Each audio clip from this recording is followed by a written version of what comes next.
Welcome back to Building the Alpha Dory. I'm Dan.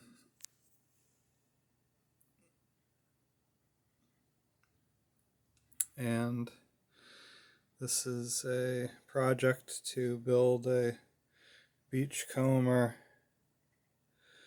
alpha sailing dory. Lines recorded by John Gardner. Original design by William Chamberlain of Marblehead.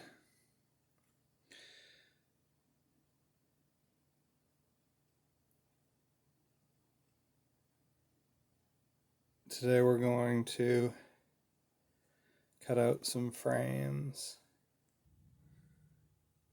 So I've got these patterns traced out on the oak, and we've already cut a fair amount off the board already. Still want to try and get this board a little bit smaller to get it up on the bandsaw. Just make it a little bit more manageable and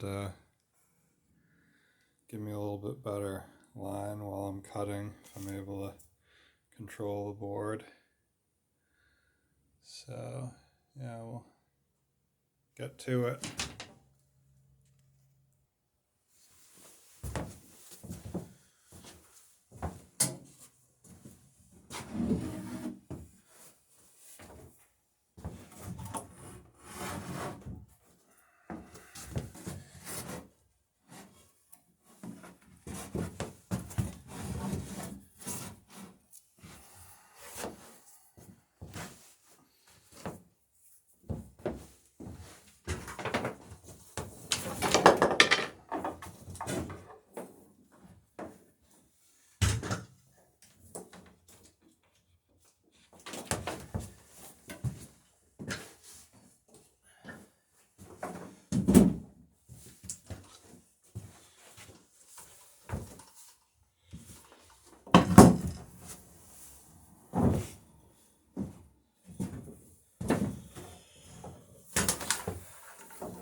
chunk of oak that is. Alright, so here we go.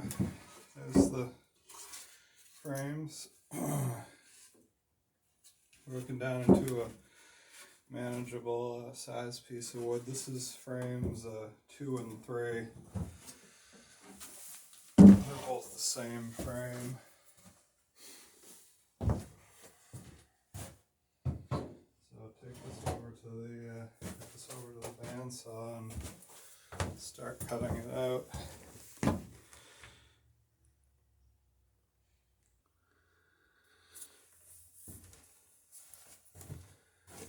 Gotta move my cup of tea.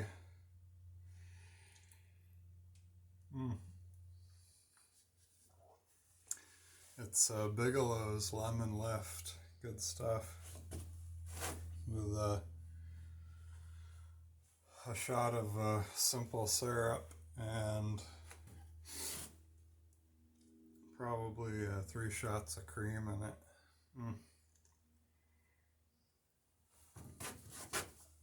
Yeah, excellent. Alright, so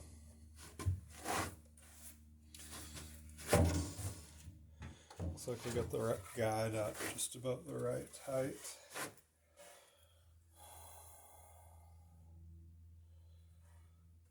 Yeah.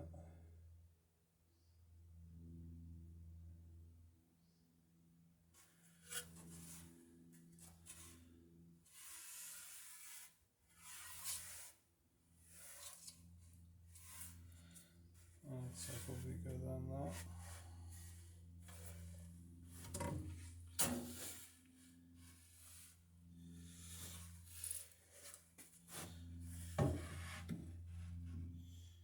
Try to take this edge off first.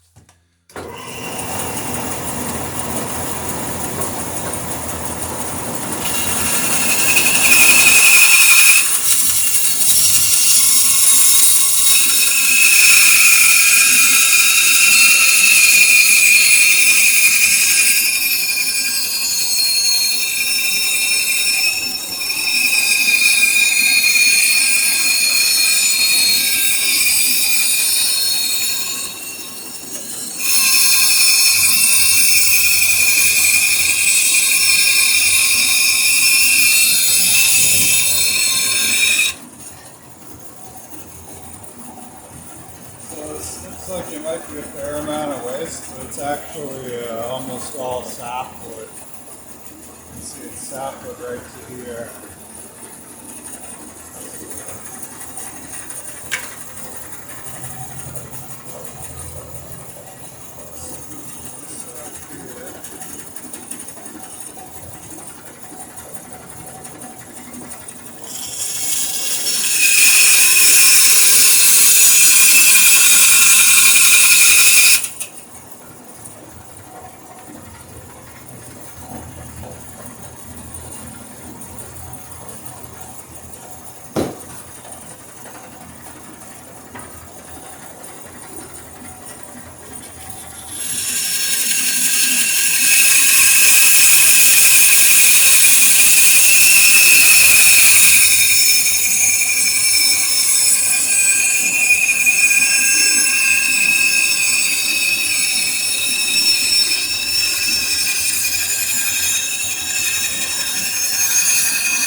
frame's cut. So I got 2 more to get out of that piece of oak.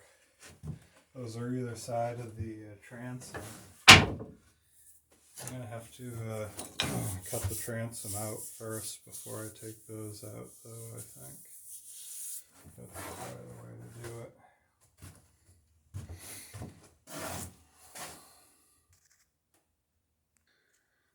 Alright, so to cut the transom out, which is right here, and here's the approximate shape of the transom. This is the pattern that I made when I built the last Alpha Dory, which was about 10 years ago that I did. So this is the approximate shape. It's actually a little bit taller than this pattern is. There's a note on here. 3 foot 5.5 inches to top of transom. This is about a 3-inch, 3-foot piece of pattern material. So 6 inches short. 5.5 inches. So anyway, what I need to do is I need to get the bevel that is going to be cut into the transom.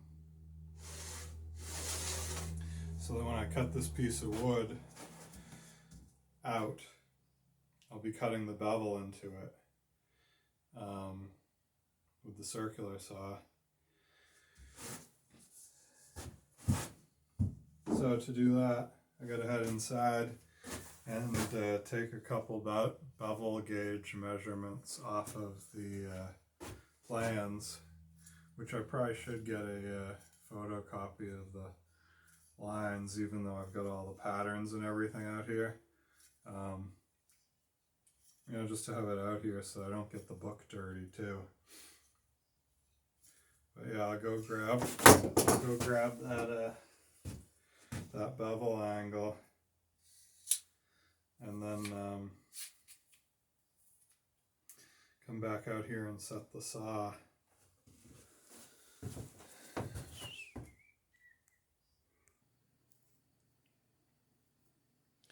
Alright, so here you can see the drawing of the transom, and you can see the dotted lines are the outside face of the transom.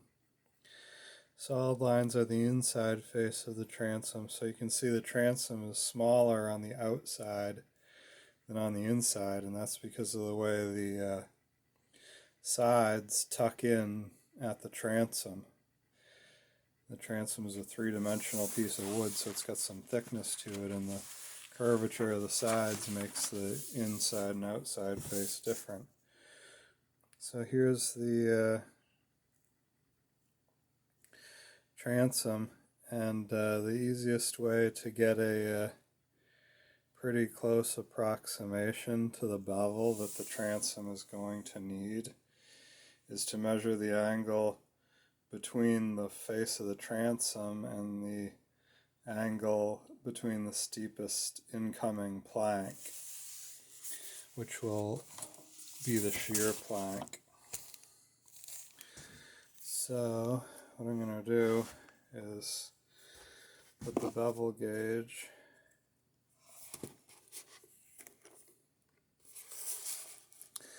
on a line parallel to the transom, and then swing the gauge so it's parallel to the shear right where it intersects the transom. It's going to be pretty close to that angle, so I'm going to get that just so, and then I'll bring that out and put that on the saw. Use that to set the saw.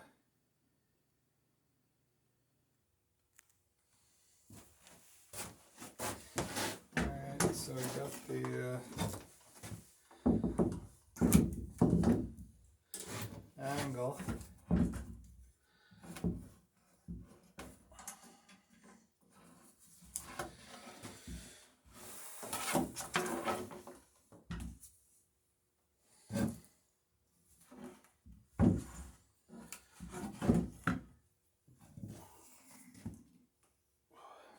time to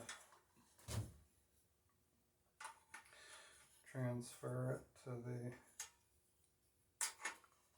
saw.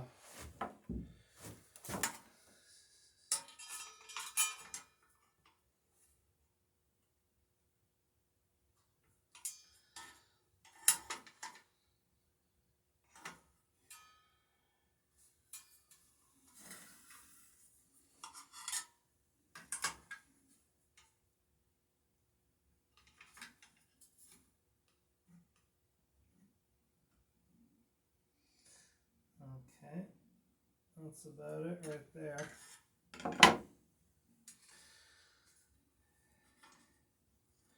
Really close.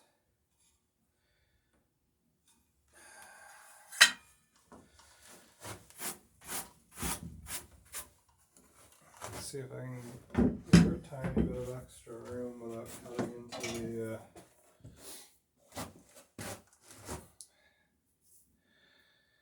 cutting into the frames that I've laid out here.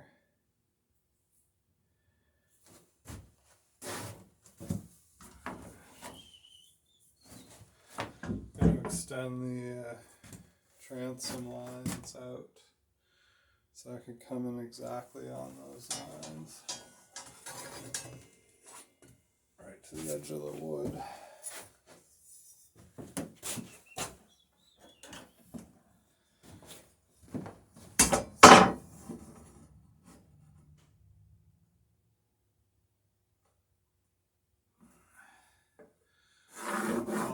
Follow these lines in from the edge of the wood with the circular saw, so that I'm not trying to make any adjustments when I come to the actual wood that's going to be part of the transom.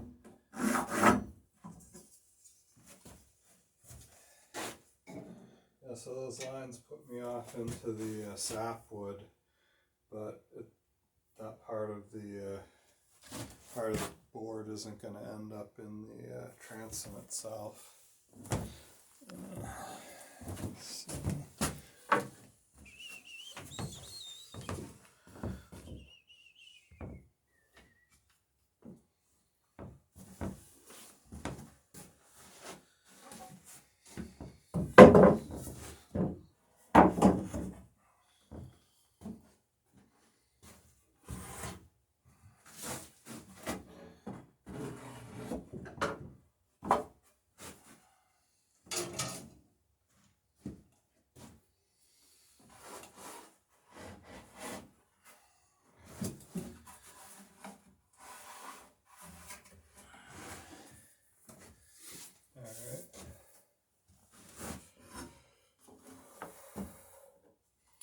So the other thing that's important here is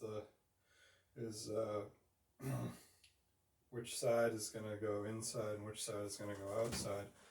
So like I was saying, the outside of the transom is smaller than the inside. So now we're going to look at the board and figure out what's the inside and what's the outside. And you can see the curvature of the tree is coming like this. So the heart of the tree is to the bottom of the board, and we want to put the inside out when we put the board in place, because that's the direction it would tend to cup. So we want what is the bottom of the board to end up being the outside of the transom, and the outside is the small side. So we're going to cut like this with the bevel on the saw like that. And when we go back in the other direction, we've got to turn the saw like this, so that the bevels, so that both bevels go in the correct direction to make that the far side, the bottom of the board, the outside of the transom. So it says here.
So what I'll do now, take the jigsaw, split this piece of wood in two.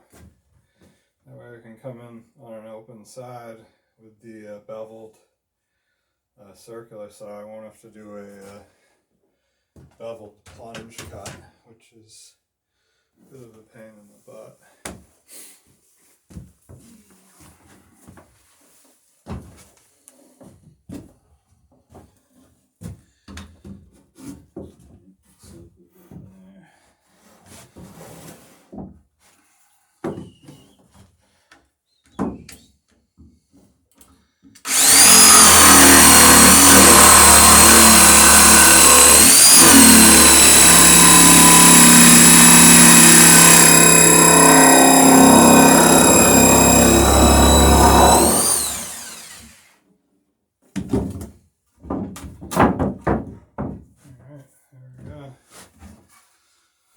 So this, what's left of this board will make one of the number one frames, and the other side will be the other frame.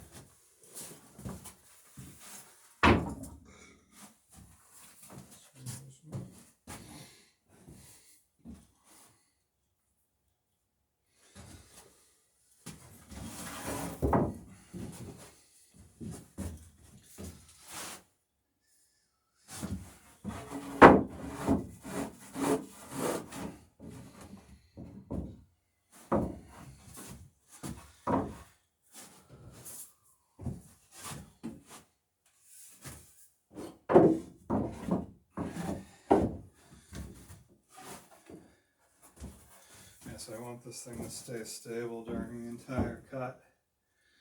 So I've got a brace down here where it's going to stay wide, because I'm going to lose this corner when I cut up through it.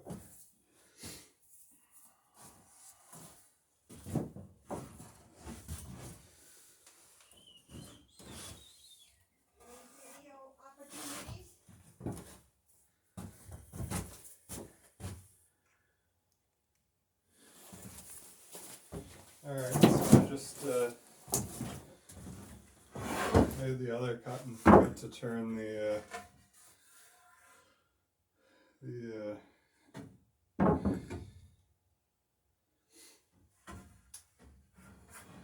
turn the recorder on, but it's just as well. I had a little bit of a issue getting started where this knot hole came in, so it worked out. But and then the saw cord got caught in the wedged between the piece of wood and the board, so I got a little bit of a burn mark right here, but it's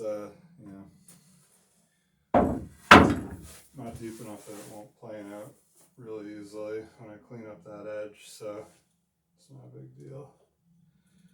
But anyway, so here's the transom for the Alpha Dory, ready to roll. And this will get mounted on the bottom of the boat like that, with a transom knee connecting it to the floorboard to the bottom. This is going to be a absolutely gorgeous piece of wood. I put a little bit of a sculling notch in it or something. But yeah, this will look great. Planed down, and gosh, you almost hate to paint it, you know. Maybe oil it, or maybe even varnish it, we'll see. So yeah, anyway, nice beefy. I'm just gonna run this through the planer enough to take the mill marks off it, try and leave as much meat as I can. I might even just hit the inside. Yeah, we'll see. Maybe run a couple passes, but I might even just hit the inside with the belt sander. Might do the whole thing with the belt sander, actually. So yeah, we'll see. Because it's got a tiny bit of curve to it, but that's, you know, there's nothing wrong with that on the outside.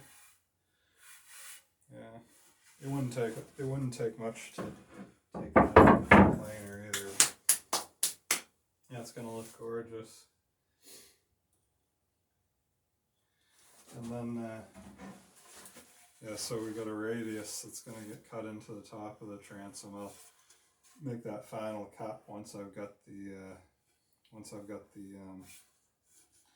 shear plank on, because then we'll know exactly where to start that.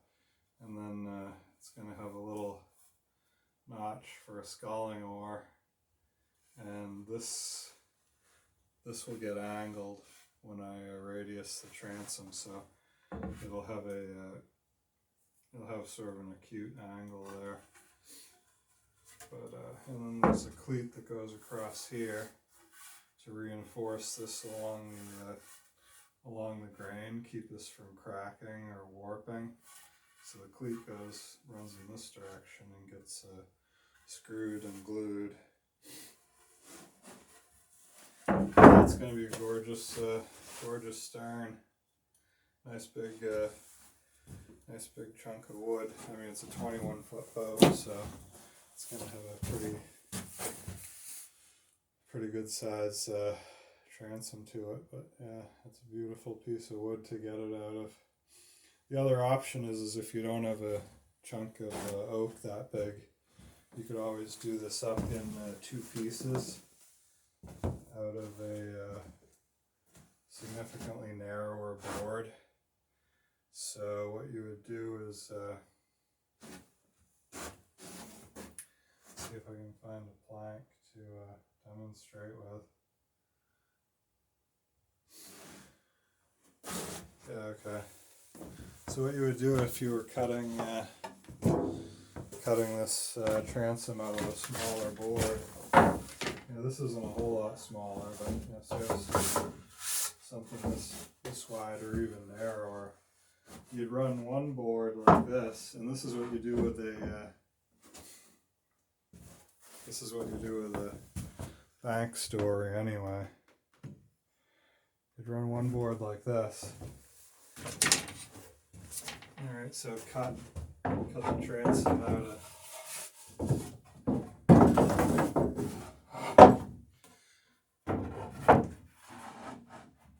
So strike a line here. Alright. And then you have this piece of wood as part of the transom. So then you need to fill in this triangle here. And what you do is you turn the orientation of the board for that triangle. So when you fill the triangle, it goes along this edge.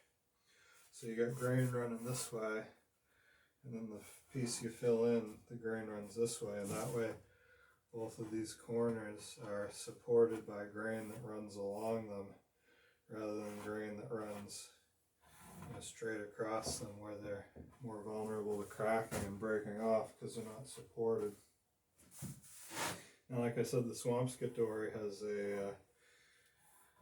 actually has a little bit of tumble home in the shear plank. It's just about vertical, so these corners get cut off, so you don't have to worry about them cracking on a Swampscott transom. So yeah, that's that.